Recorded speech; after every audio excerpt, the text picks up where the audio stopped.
Before I deliver the rest of my statement, I just want to share with you that জাতিসংঘ নিরাপত্তা পরিষদের সাম্প্রতিক বৈঠকে গাজা পরিস্থিতি নিয়ে যে ভয়াবহ চিত্র ফুটে উঠল তা রীতিমতো কাঁপিয়ে দিয়েছে বিশ্ব সম্প্রদায়কে।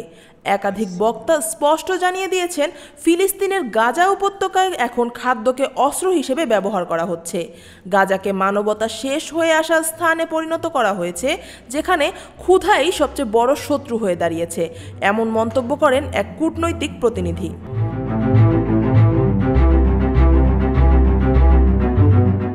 নিরাপত্তা পরিষদের টেবিলে যে রিপোর্ট পেশ হয়েছে তাতে বলা হয়েছে, ইসরায়েল গাজার উপর একটি সীমিত ত্রাণ নীতি চাপিয়ে দিয়েছে।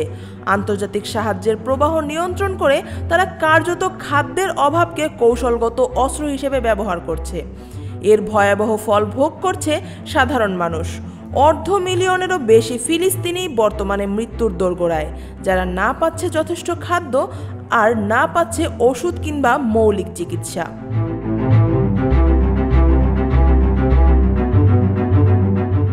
জাতিসংঘের ভাষায় এটি এখন আর কেবল মানবাধিকারের লঙ্ঘন নয়, বরং মানবতাকে সম্পূর্ণ অস্বীকার করার এক চরম উদাহরণ। শিশুদের অপুষ্টি, নবজাতকদের খাদ্য সংকট, বৃদ্ধদের চিকিৎসাহীন মৃত্যু, সব মিলিয়ে গাজা যেন ধীরে ধীরে এক নীরব কবরস্থানে পরিণত হচ্ছে। ত্রাণ সরবরাহ বন্ধ বা সীমিত করার কৌশলকে আন্তর্জাতিক মহল এখন নাম দিয়েছে স্টারভেশন ওয়ারফেয়ার বা নাশ খাদ্য যুদ্ধ।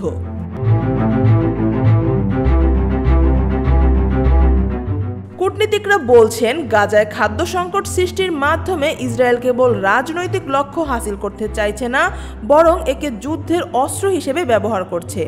এ ধরনের পদক্ষেপ আন্তর্জাতিক মানবাধিকার আইন ও জেনেভা কনভেনশনের সরাসরি লঙ্ঘন।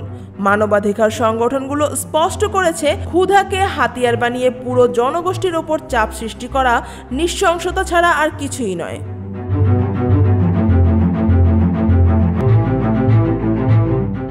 ওয়াশিংটনে অবস্থানরত বিশ্লেষকরা উল্লেখ করেছেন, এই পরিস্থিতি দ্রুত নিয়ন্ত্রণে না আনলে গাজার ভেতরে পূর্ণাঙ্গ দুর্ভিক্ষ শুরু হবে। ইতিমধ্যেই বাজারে খাদ্যদ্রব্যের দাম আকাশ ছোঁয়া, মানুষের হাতে নেই সামান্য অর্থ।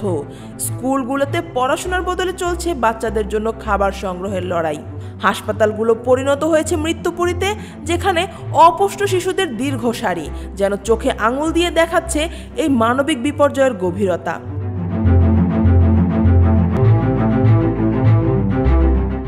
এই প্রেক্ষাপটে জাতিসংঘের একাধিক প্রতিনিধি জরুরি আন্তর্জাতিক হস্তক্ষেপের আহ্বান জানিয়েছেন।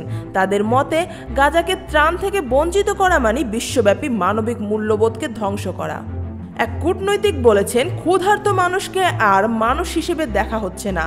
গাজার শিশুর কান্না যদি আমাদের নাড়িয়ে না দেয়, তবে মানব সভ্যতার ভবিষ্যৎ নিয়েই প্রশ্ন উঠবে।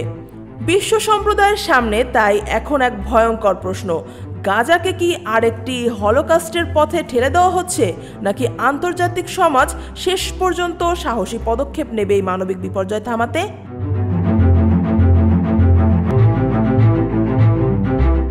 একই সঙ্গে পরিষদের সভায় যুক্তরাষ্ট্র, ইউরোপ এবং আরব বিশ্বের প্রতিনিধিদের নিয়ে এ নিয়ে উত্তপ্ত বিতর্ক হয়। কেউ কেউ সরাসরি ইসরায়েলের নীতি বন্ধ করার আহ্বান জানিয়েছেন, আবার কেউ শান্তিপূর্ণ সমাধানের জন্য আরও আলোচনার প্রয়োজনীয়তার কথা বলছেন।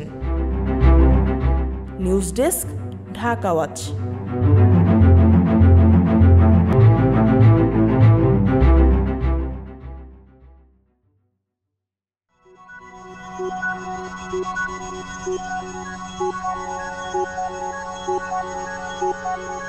Thank you.